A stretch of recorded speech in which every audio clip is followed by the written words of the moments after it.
One of the most popular bonds that I see in the state of Arizona is the Arizona Contractor License Bond. And this is a bond that is required by statute in order for a contractor to lawfully perform work in the state of Arizona.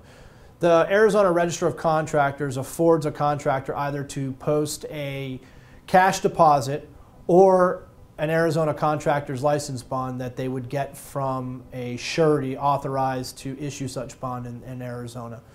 And one of the biggest things I see with my surety clients is questions about the scope of coverage as between a residential contractor's license bond and a commercial contractor's license bond. And it's really important out of the gate to figure out which bonds at issue.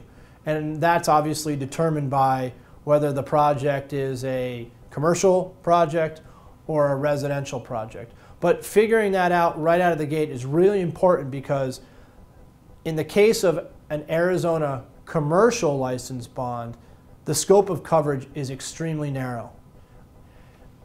First, addressing the commercial license bond, claims may be made by the Register of Contractors, by owners who have a direct contract with the bond principal, and by licensees or other contractors who have a direct contract with the bond principal.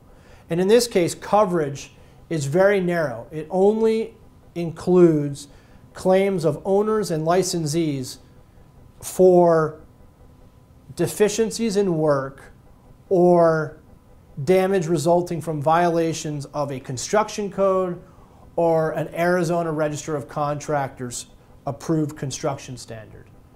That's a really narrow scope of coverage, and you're not typically going to have claims that fall within that scope of coverage. On the other hand, Arizona residential contractors bonds have a much broader scope of coverage. Parties who may make a claim against residential license bonds include the Register of Contractors, owners, licensees, and material and labor suppliers. Basically, these parties can make claims for breaches by the bond principal of the contract, for failure to pay monies due and owing to them, and for failure to pay for materials directly supplied to a residential project.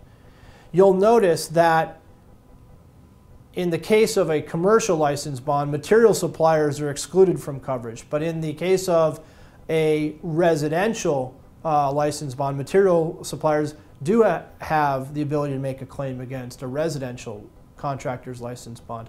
So those distinctions are pretty important, and the different scopes of coverage are very important to understand right out of the get-go.